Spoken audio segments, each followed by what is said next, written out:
मला इतका आनंद झाला रात्री वाचल्यानंतर. बापरे वाचत पूर्ण झालं. खूप इच्छा होती माझी.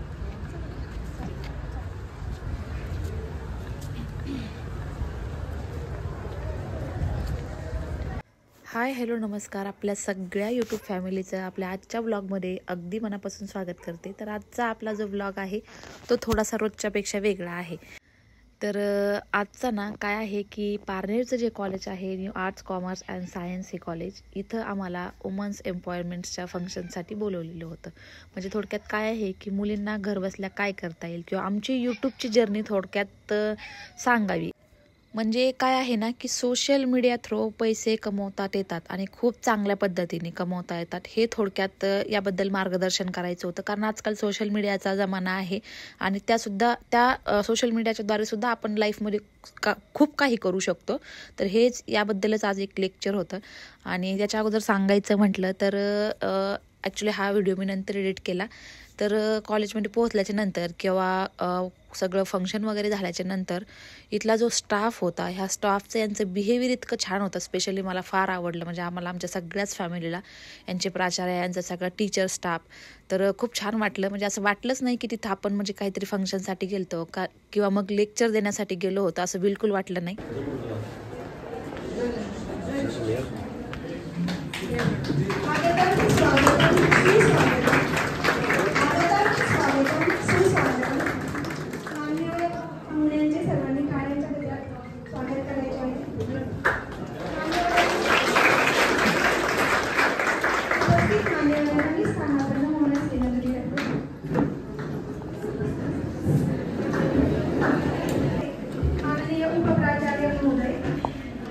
डॉक्टर थोपले सर, सन्माननीय प्रमुख अतिथी सौ भारतीताई मुंढे आणि स्वातीताई मुंढे, शिक्षक वृंद, स्त्री सशक्तीकरण समितीच्या समन्वयक डॉक्टर कुंजेकर मॅडम, तसेच समिती अंतर्गत होणाऱ्या सर्व कार्यक्रमात हिरिरीने सहभागी होणाऱ्या शिक्षिका, तसेच शिक्षकेतर कर्मचारी आणि सर्व विद्यार्थिनी आणि विद्यार्थी यांचे मी new arts commerce and science कॉलेजतर्फे सहर्ष स्वागत करते. वेळात वेळ काढून त्या आपल्या कार्यक्रमास उपस्थित राहिल्या त्याबद्दल मी प्रथम त्यांना धन्यवाद देते आणि पुनश्च त्यांचे मनपूर्वक हार्दिक स्वागत करते.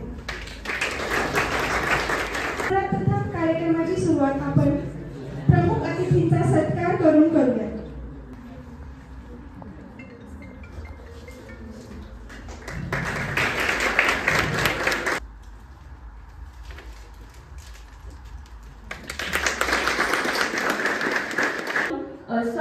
म्हणजे सख्या बहिणी सख्या जावा हे सुप्रसिद्ध यूट्यूब चॅनल चालवणाऱ्या सौ भारती मुठे व सौ स्वाती मुठे यांना बोलावलं आहे. या कार्यक्रमाचा उद्देश एवढाच आहे की तुमच्यामध्ये जो न्यूनगंड आहे तो दूर व्हावा, तुमचा आत्मविश्वास वाढावा आणि तुम्ही आत्मनिर्भर व्हावं.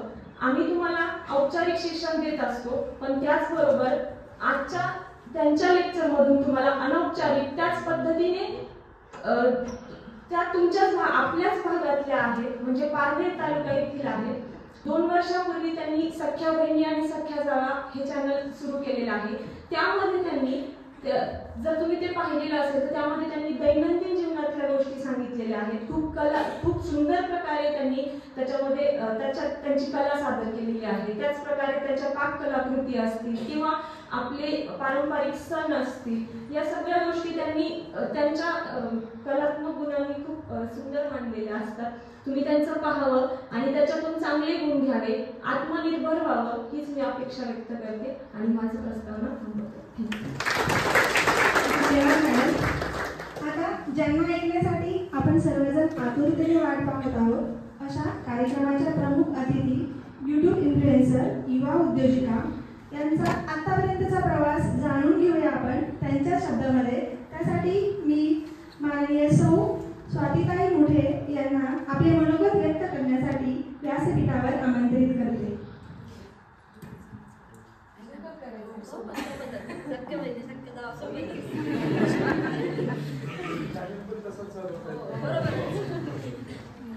दोघींनाही सोबत हे करायचं आहे. तर दोघींनाही मी व्यासपीठावर आमंत्रित करते.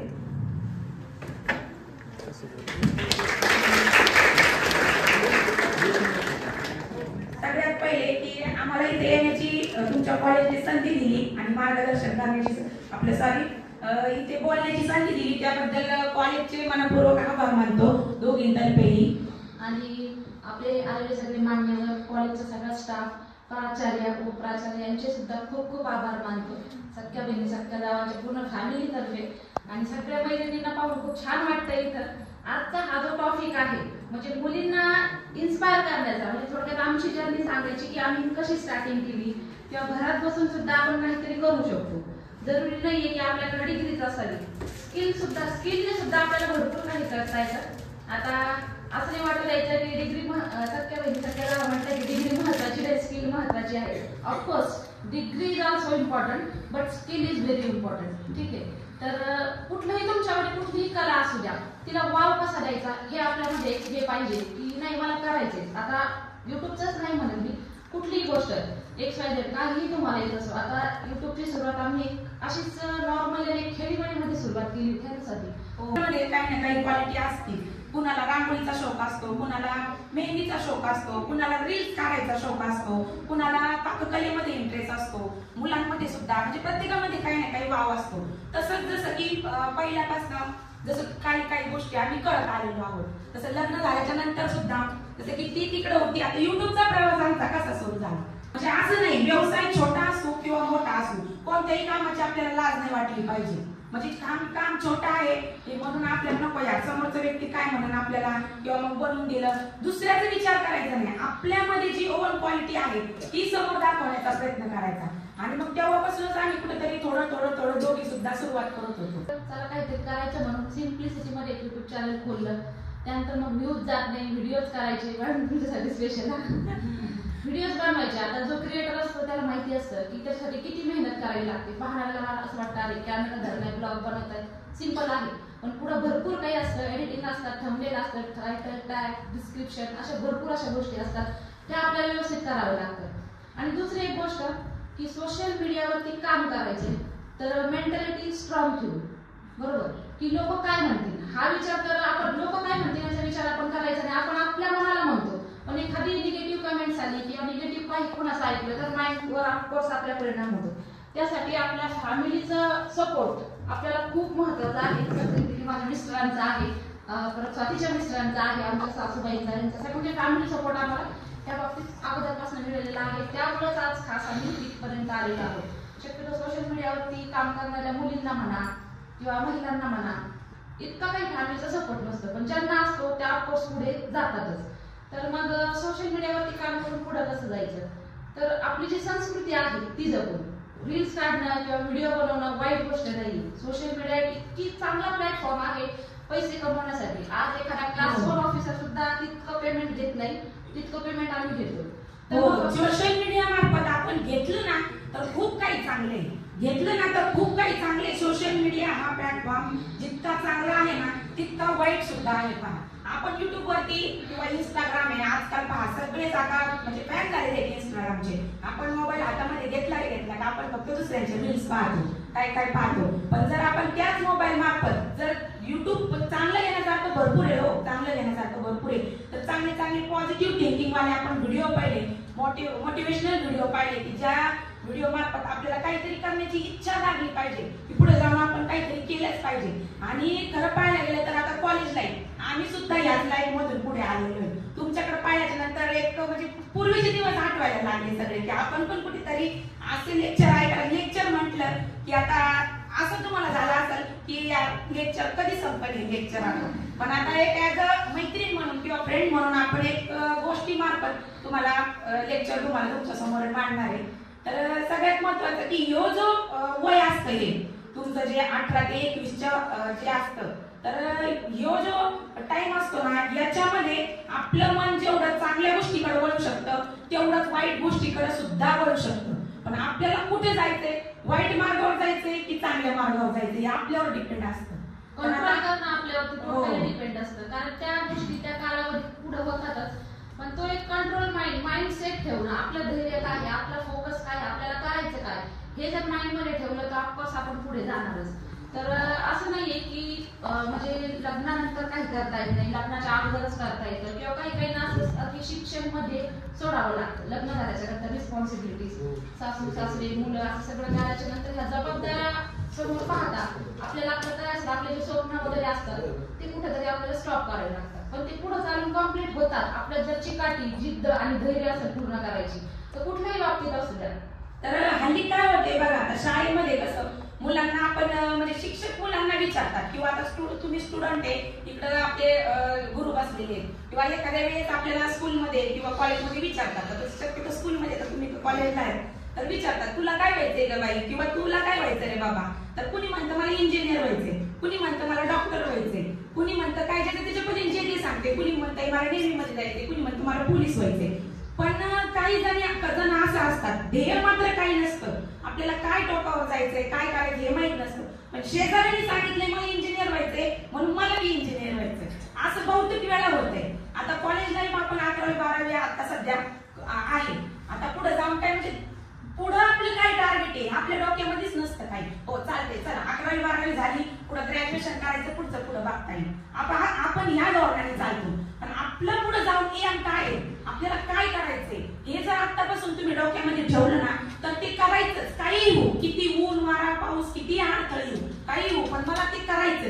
रात्र असू दिवस असू, दिवसाला तेच काम आहे, रात्रीला तेच काम आहे. ठीक आहे, दिवस येतोय रोज येतोय, रात्री येते रोज येते, जे येतंय जाते, पण आपल्याला काय करायचंय हे मेन म्हणजे डोक्यामध्ये ठेवलं पाहिजे. थोडक्यात काही करायचं म्हटलं ना तर घड्याळ पाहिजेच नाही. त्याच्यावर 2 वाजू 3 वाजू 4 वाजू घड्याळ पाहिजेच नाही की हा 2 वाजले 3 वाजले मला झोपायचंय. टाइम कुठल्याही गोष्टीला जर टाइम दिला ना तर सक्सेस आपल्या म्हणजे पायाशी बोलते.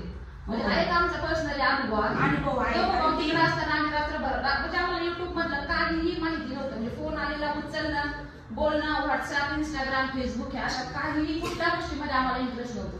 आम्ही असं म्हणायचं काय ते टाइम वेस्ट करायचं त्याच्यामध्ये, आपलं कामाशी काम करून काहीतरी 4 पैसे कमवायचं पाहिजे. असं नाही मग नवरा नोकरीला आहे, आता एखादीला वाटतं की माझं खूप मोठ्या घरामध्ये लग्न होणार आहे, बरोबर, मी दिसायला खूप सुंदर आहे, मला नोकरीवाला नवरा मिळणार आहे. पण हे बा नवरा कितीही चांगला असो किंवा पुढे कितीही नोकरीवाला असो, पुढे लग्न झाल्याच्या नंतर 4 साड्या घेतल्या, 5व्या साडी तो म्हणणार अरे बाद झाल्या आता किती घेतील. पण जे तुम्ही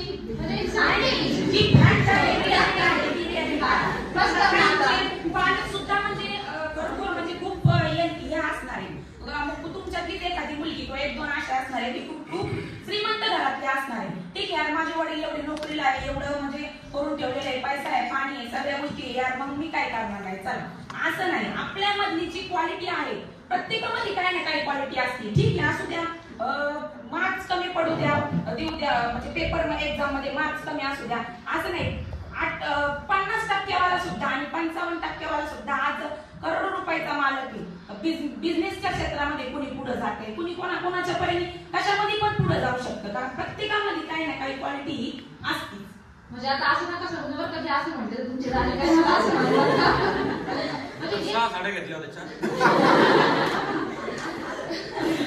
काय असतं तसं, नवरा कितीही चांगला असो, घरचे कितीही चांगले असो, लेडीजला कसं मेकअप प्रोडक्ट्स, साड्या किंवा काही पाहिलं ते कंट्रोल होत नाही, बरोबर आहे की नाही, आवडलं की घ्यावं वाटतं. ते जर स्वतः आपल्या मेहनतीची कमाई असेल ना तर आपण कोणाचं ऐकत नाही, 4 बाय 10 घेऊ, त्याच्यासाठी काही ना काही करायचं. मग नवरा किती पैशावाला असो, घरचे किती श्रीमंत असो, प्रॉपर्टी किती असो, काही घेणं देणं नाही. मी 4 पैसे कमवलेले आहे, ते कसे खर्च करायचे ते बी माझ्या पद्धतीने पाहिजे. हा फॅमिलीसाठी ऑफकोर्स खर्च करायचा, पण स्वतःसाठी ज्यावेळेस आपण कमवलेल्या पैशाचा आपण वापर करतो किंवा फॅमिलीसाठी वाईट वेळेमध्ये आपण ते पैसे देतो ना, त्याच्या इतकी खुशी कशामध्येच नाही.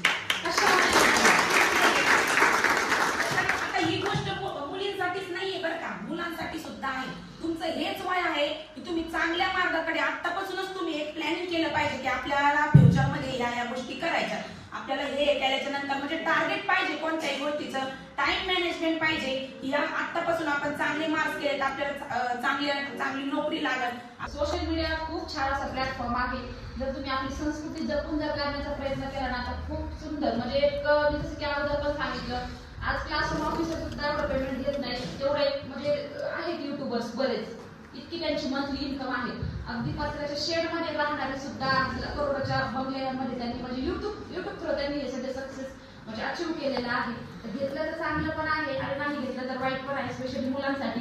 की युट्यूबवरती ऑनलाईन मध्ये गेम्स जमिनी जमी आणखी बरंच काय काय कुठलं काय याचं प्रमाण भरपूर वाढलेलं आहे. त्याच्या आहारी जातात मुलं, त्याच्या आहारी जातात आणि मग त्याचं सगळं म्हणजे खूप त्याच्यामध्ये आपलं म्हणजे माइंड तर डिस्टर्ब होतच, पण बरेचसे त्याचे आपल्याला दुष्परिणाम पाहायला मिळतात. शक्यतो अशा गोष्टींपासून लांब राहणं खूप गरजेचं असतं. स्टार्टिंगला आपल्याला वाटतं की नाही अरे पैसे येत आहेत मला, बरोबर, पण नंतर याचा म्हणजे खूप फॅमिलीवरती पण म्हणजे आमच्या आहेत फॅमिली सराउंडिंग मधले बरेचसे मुलं आहेत की ते ह्या गोष्टींचा बळी गेलेले आहेत सोशल मीडियाचा आणि त्याचे खूप दुष्परिणाम त्यांच्या फॅमिलीला भोगावे लागलेले आहेत. तर प्लीज एक रिक्वेस्ट आहे की अशा काही गोष्टींना सोशल मीडिया थ्रू बळी पडू नका, जे की असे गेम्स वगैरे आहेत, कारण त्याचे दुष्परिणाम इतके आहेत ना की अक्षरशः सुसाईड करण्यापर्यंत काही काही मुलांना वेळ आलेली आहे. तर लांब राहायचे, किती वेळ आलं तरी स्किप करायचं. आता हे जमनी रमी असे काही जे गेम्स वाले आहेत त्यांचे भरपूर आम्हाला कोलॅबोरेशनसाठी ऍड वगैरे करायला येतात की आम्ही मॅडम 7 लाख देतो 8 लाख देतो, तुम्ही आता तुमच्या मुलाला सांगा की आम्ही खेळतोय आणि आम्ही खेळल्याच्या नंतर आम्हाला इतके पैसे मिळाले, पण आपण नाही सांगू शकत. म्हणजे हे जे ऍड करणारे असतात ना युट्यूबवरती इंस्टाग्रामवरती, जमिनी रमी से इतना जीता उतना जीता, ते हे सगळं खोटं असतं. त्यांनी त्या गोष्टीचे पैसे घेतलेले असतात आणि त्याची ती ऍड केलेली असते आणि ते पाहून काही युवा पिढी बळी पडते त्या गोष्टीला. तर अजिबात नसतं, ते सगळा खोटेपणा असतो. या गोष्टीला कृपया करून पाहून कुणीही बळी पडू नका, मुलांनी सुद्धा आणि मुलींना सुद्धा.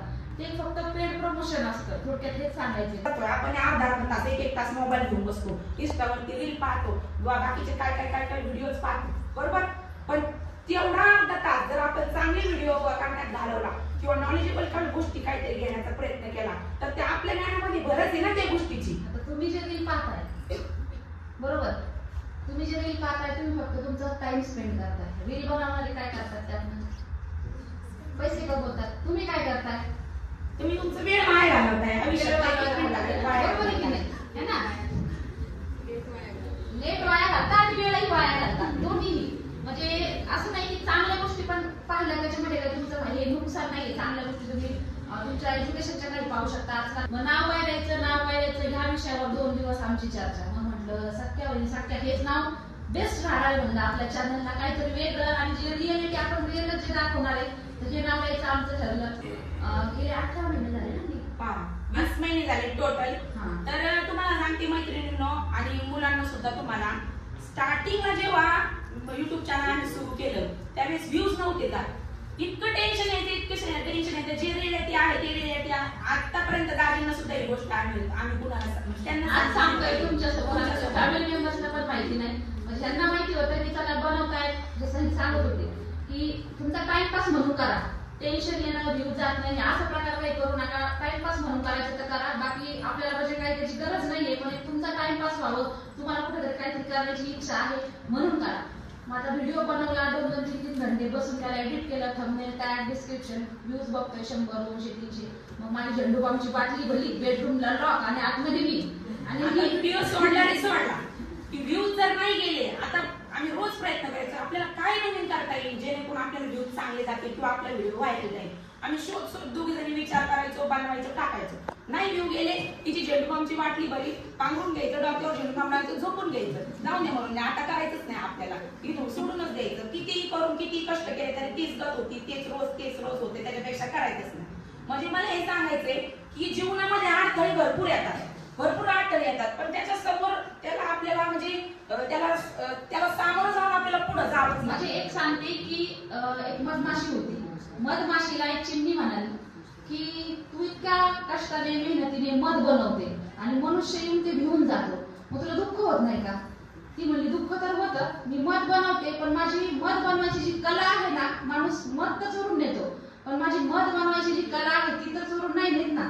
तर मग कुठेतरी आम्हाला पण असं वाटायचं की चला म्हणजे एक आहे काहीतरी आपल्याला येत आहे तर आपण करूयात. काही आता व्हिडिओ बनवण्याच्या नंतर बऱ्याच अशा कमेंट्स यायच्या की कुठेतरी कॉपी होत आहे तुमच्या व्हिडिओची, कुठेतरी तुमचे कंटेंट जोडताय. तर सोशल मीडिया म्हटल्याच्यानंतर ऑफकोर्स सगळे एकमेकांना फॉलो करूनच पुढे जाणार, पण कुणी कोणाची करण्याची कला नाही करू शकत, बरोबर. तुम्ही म्हणजे एखादा व्यक्ती त्याच्या समोर कॉपी करून करू शकतो व्हिडिओ, तर आपल्याला पण कुठेतरी कॉपी करून छान वाटतंय की चला आपल्याला फॉलो करतायत ते सुद्धा आपल्याला बघून काहीतरी करतायत, पण आपल्यात जी गुण आहे तर त्याला करण्याची शक्ती आहे ती कुणी कॉपी करू शकत नाही. आता फुटबॉल प्लेअर जे आहेत रोनाल्डो, त्यांना मग कोण ओळखतात सगळे, तर त्यांचे फॉलोअर्स किती आहेत? किती आहेत सगळ्यांना माहिती. सगळ्यांना तर काय आहे की ते एक ऍड करायचे किती पैसे घेत असतील याच्याबद्दल तुम्हाला आयडिया आहे? युट्यूब वरती किंवा इन्स्टाला 19 ते 20 कोटी रुपये ते एक ऍड करायचे घेतात. म्हणजे त्यांनी स्वतःच एक ब्रँड बनवलेला आहे. असं काहीतरी ब्रँड आपलं बनलं पाहिजे. हा स्टेटस स्टेटस स्टेटस आपण म्हणतो ना, स्टेटस आपलं स्टेटस आपलं स्टेटस आपलं स्टेटस कधी बनतं? जेव्हा लोक आपलं स्टेटस टाकतात ना त्यावेळेस आपलं स्टेटस बनलेलं असतं. बरोबर आहे की नाही? तर काहीतरी आपलं कुठेतरी स्टेटस बनवायचं असते की लोक टाकू, म्हणजे लोकांनी जेव्हा स्टेटस आपलं टाकतात ना त्यावेळेस आपलं स्टेटस बनतं. अरे आपण म्हणतोय आपलं ते स्टेटस नाही किंवा आपलं ते हे नाही, ते स्टेटस नवीन. ज्यावेळेस लोक त्यांच्या स्टोरीला किंवा त्यांच्या स्टेटसला आपलं काहीतरी ठेवतात तेव्हा तुमचं खरं स्टेटस झालेलं असतं. आमच्या घराचा होम टूरचा सगळ्यात अगोदरचा तो व्हिडिओ आमचा भरपूर व्हायरल आहे. त्याच्या अगोदरचा कोणी केला एक गेला. मग तो व्हिडिओ ज्यावेळेस आमचा व्हायरल गेला तर त्यावेळेस आमचा दोघींचा आनंद गगनात मावला. म्हणजे पहिल्या व्हिडिओला आम्हाला काहीतरी 20,000 व्ह्यूज होते. 20,000 लोकांनी आमचा तो व्हिडिओ पाहिला आणि त्यावेळेस मग क्षण आम्हाला काय करावं आणि काय नाही असं झालं दोघींना की 500, 2,000, 3,000, 4,000 व्ह्यूजच्या वरती आम्हाला व्ह्यूज जात नव्हते. मग त्या पहिल्या व्हिडिओला 20,000 व्ह्यूज पडले एक दिवसामध्ये.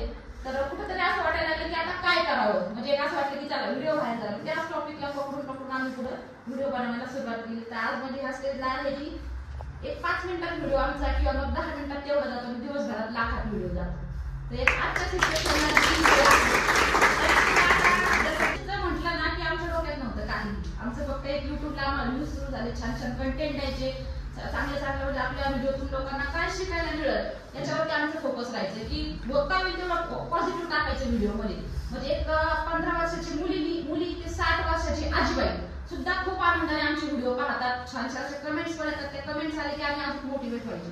लोकांच्या जेव्हा खूप पॉझिटिव्ह अशा कमेंट्स यायच्या आल्या की ती कमेंट्स वाचली की आणखी काम करायला जिद्द एक मिळायची की नाही चला लोक एवढा यांनी हे का तर एखाद दिवस जरी व्हिडिओ नाही गेला तर हजारो कमेंट्स काय आज व्हिडिओ नाही आला काय झालं नेमकं आम्हाला करमेना काय अशा भरपूर अशा कमेंट्स. तर ती एक जिद्द चिकाटी लागून गेली. कंटिन्युटी ठेवायची कुठल्याही कामामध्ये. याच नाही कंटिन्युटी असली की सक्सेस आपोआप होतं. मग त्यानंतर व्हिडिओ अशी बनवत गेलो आणि जसं की लेडीज आता कुणाचं काय पाहिलं साडी आवडली, तुझी साडी खूप छान आहे कुठून घेतली, तुझा ड्रेस खूप छान आहे कुठून घेतलं, तुमचं कलेक्शन फार सुंदर असं कुठून घेतलं. मग असंच कमेंट्स लोकांच्या येऊन आमच्या डोक्यामध्ये विचारायला आणि आपणच सुरू करू ना. आपलं जर आवडतंय लेडीजला आपलं कलेक्शन आवडतं साड्यांचं म्हणा ज्वेलरीचं म्हणा आपणच ऑनलाईन सुरू करूयात. आणि काही जे आमचे व्ह्युअर्स आहेत काही आहेत त्यांनी सुद्धा आमची सबस्क्रायबर फॅमिली आहे त्यांनी सुद्धा आम्हाला या गोष्टीला सपोर्ट केला. त्यांनी सुद्धा आम्हाला एक मोटिवेट केलं की तुम्ही सुरू करा. आणि स्टार्टिंगला दिवाळीच्या अगोदर आम्ही ज्वेलरीचं सुरू केलं तर एक फक्त 50,000 रुपयापासून 50,000 रुपये स्टार्टिंगला आम्ही त्याच्यामध्ये इन्व्हेस्टमेंट केली. पण त्या 50,000च्या अक्षरशःमध्ये आता इथं मी हे नाही सांगितली फिगर डायरेक्ट खूप म्हणजे त्याच्यामध्ये आम्ही खूप घेतो. एक 2 ते 3 महिन्यामध्ये खूप उंचावर गेलो त्या बिझनेस म्हणजे ज्वेलरीच्याच. म्हणजे आम्ही विचार सुद्धा केला नव्हता. आम्हाला वाटायचं अगोदर 50,000 गुंतवले सामान अंगावरती पडतं की काय ज्वेलरी कोणी घेतंय की नाही. पण ते एक 2 ते 3 घंट्यामध्ये तो सगळं स्टॉक आउट आमचं झालं जे पण आम्ही आणलं होतं. त्यानंतर त्याच्यामुळे तर आम्हाला 1-2-3 महिन्यात चांगलं असं सक्सेस मिळालं. त्यानंतर पुन्हा आमच्या साड्यांच्या डोक्यात आलं. आता साड्यांच्या डोक्यात आलं साड्यांचं सुरू केलं तर पहिल्याच दिवशी आमच्या जवळजवळ 400 ते 500 साड्या ऑनलाईन स्टॉक आउट झाल्या. म्हणजे मोठ्या मोठ्या मॉलमध्ये सुद्धा एक 10 ते 12 पीस विकले जातात स्टाफ दिवसाचे. म्हणजे आपल्या घरात बसून छोटंसं आम्ही एक स्टुडिओ केलेला आहे त्याला काही जास्त खर्च वगैरे पण केलेला नाही. तिथनंच लाईव्ह घेतो. एक 2-3 स्टाफ ठेवलेला आहे हँडल करतात. म्हणजे असं वाटतं की आज घरात बसून आपण एवढं काही करू शकतो. आणि लोक म्हणतात पण आज आता मी तुम्हाला सांगते जास्त दिवस नाही झाले बरं का फक्त 1.5 ते 2 महिने झाले. लोक डायरेक्ट असं म्हणायला लागले की या डोंगरात बसून साड्या विकायला लागल्या त्या. असं सगळीकडे म्हणजे अफवा बसवली लोकांनी की दुकानात आपण एवढ्या मॉल असो सिटीमध्ये असं एवढे दुकानं म्हणजे असून सुद्धा दिवसाच्या 5, 6, 10 साड्या म्हणजे विकत नाही. पण या कोणी डोंगरात बसून साड्या विकतात. आता पहा ती काय नॅन्सी पॅडी म्हणून एक आहे फॅशन जे डिझाईन हातावरचं कोणी ओळखतं का? फॅशन डिझायनिंग केलेलं होतं त्या मुलगी. अक्षरशः म्हणजे लोकल मार्केट मधनं ती मुलगी कपडा घेऊन यायची आणि त्याचे छान छान असे ड्रेसेस बनवायचे. आणि हँड मशीन वरती कुठली इलेक्ट्रॉनिक मशीन नाही काहीही नाही. ती अक्षरशः फॉरेन कंट्रीमध्ये जाऊन इंडियाचं नाव तिने रोशन केलेलं आहे. आणि आज बॉलिवूड इंडस्ट्रीज मध्ये ती मुलगी सगळे तिची डिझाईन्स देते. एकदम लुकडी मुलगी पहा तिच्यामध्ये 50 किलो वजन नसणार आहे. 50 किलोची पण ती मुलगी नाही 40 किलो वजन असेल. तिला आधी बॉडी शेमिंग वर तिला म्हणजे लोक चिडवायचे ती एवढी सुकडी बोंबली म्हणजे अशा काही तिला कमेंट्स यायच्या पण तिने काही लक्ष नाही दिलं. जे आहे ते फॅक्ट आहे बरोबर जे आहे ते आहे. काही आहेत त्या मुलीचे. आणि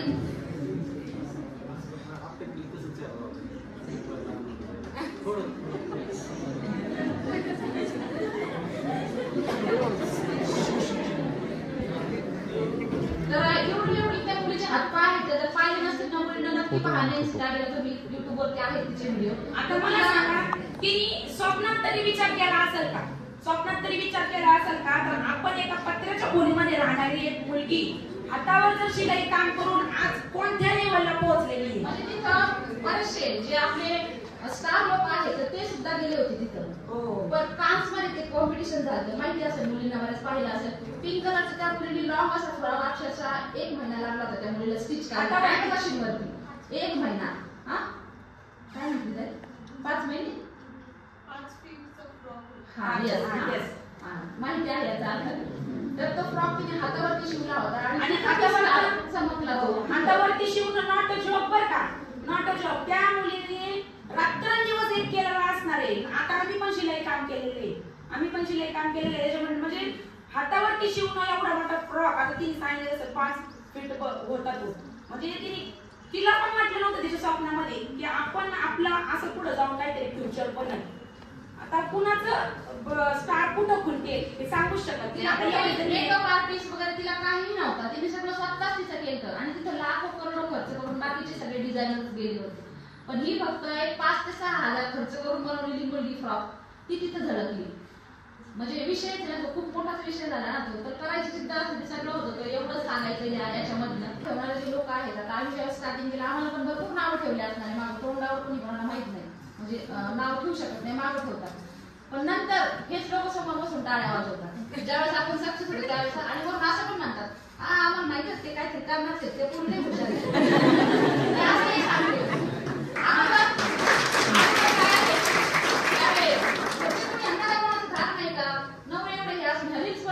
सोशल मीडियावर सगळं सांगतात की असं ह्यांना काही समजत नाही का, ह्यांना काय असं सगळं सोशल मीडियावर सांगायचं का घरातलं सगळं असं म्हणणार. आणि आता काय म्हणतात नाही लई पुढे हुशार द्या, आम्हाला माहिती होतं त्याला काहीतरी करून दाखवणार. लोकांची मेंटॅलिटी असते आपण जेव्हा सक्सेसफुल होतो. बरोबर. आणि आता तर काय झालं ज्वेलरीचं बिझनेस सुरू केल्यापासून आता खेड्यातली तुम्हाला माहितीच आहे वयस्कर माणसं आता तर म्हणायला लागली त्या पुरी सोने काय लागल्या डायरेक्ट बरे पटाक म्हणजे पुरी साख्या वेळी सगळ्या सोने की त्या डायरेक्ट. तर कुणी जर असं लांबून लांबून भेटण्यासाठी येतात, खूप नाशिक पुन्हा मुंबई म्हणजे स्पेशल भेटण्यासाठी आम्हाला येतात. कुणी कुणाला ऍड्रेस विचारला किंवा त्यांचं घर पुढे हा सोनं आहे की त्या पुरी ना म्हणजे आता म्हणजे या नावाने म्हणजे असं आपल्याला आपण जर कुठतरी म्हणजे झळकलो ना आपल्याला नाव ठेवल्याच्या नंतर टाळ्या वाजवतात समोर बसून आणि तेच म्हणतात की नाही आम्हाला माहिती होतं या काहीतरी करून टाकायचं. आणि यांनी अगोदर नाव ठेवलेलं असतं म्हणजे आपण आपला असं स्वतःच एक ब्रँड बनवायचं. बाकी मुलींना काही प्रश्न विचारायचे असले तर विचारू शकता सोशल मीडिया वरती किंवा दुसरं काही बोलू.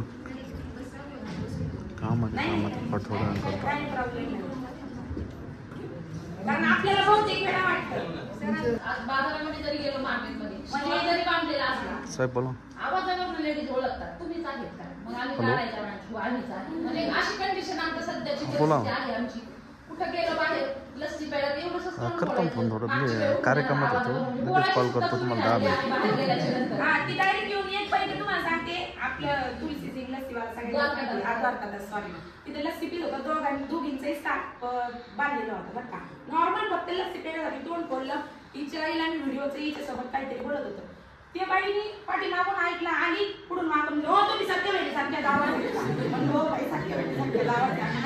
एक अनुभव सांगते. आपल्या समोर बसलेल्या मॅडम आम्हाला माहित नव्हत्या की त्या मॅडम सोबत आहेत आणि त्या मॅडमला वाटलं की त्या आमच्या सोबत आहेत आणि असं म्हणून त्या मॅडम प्राचार्याच्या कॅबिन मध्ये पण होत्या. मग आम्ही त्यांना विचारलं तुम्ही मॅडम सोबत आहेत का, ते म्हणे नाही. यांना वाटलं आमच्यासोबत, आम्ही पण विचारलं नाही म्हणे मी यांची फॉलोअर आहे.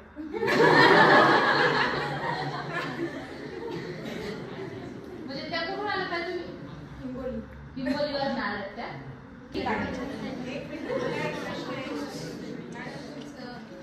मंथली पॅकेज किती असेल? मला असं वाटतं की डेली पॅकेज पण तुमचं तेवढं असू शकतं. हे बघ हो जे म्हणजे काय सांगायचं आता हा कधी एक व्हिडिओ बंद करतो कोंबडा कोकला 4 वाजले असते. म्हणजे आता पण तीच कंडिशन आहे. कोंबडा खोकल्याच्या नंतर आम्हाला वाटतं पहाट झालेली आहे. म्हणजे या गोष्टी दाजीला सुद्धा आम्ही कळून देत नाही कधी कधी दाजी लहानपणाला असते. ते आम्हाला ओरडतात. पण खरं सांगू का, ज्यावेळेस आपली स्वतःची कमाई, आपल्या घरातले मेंबर, त्यावेळेस मला माझ्या मिस्टर कधी अडचणीच्या कामाला मागतात ना, मला खूप बरं वाटतं. मला सुद्धा येते. बिझनेसमॅन एवढे म्हणजे असं म्हणजे आता पण अडचण प्रत्येकाला येते. कुठं जाऊ तर काय चला आहे घरामध्ये, मग मला बघितले का मला दैवाची खुशी आहे ना, ती खूप छान वाटतं त्यावेळेस की नाही चला मी म्हणजे माझ्या फॅमिलीसाठी काहीतरी करू शकते आज. तर ही एक माझ्या मनातून म्हणजे मला ज्यावेळेस पण मी ह्यांना कधी पैसे देते मला आनंद वाटतो.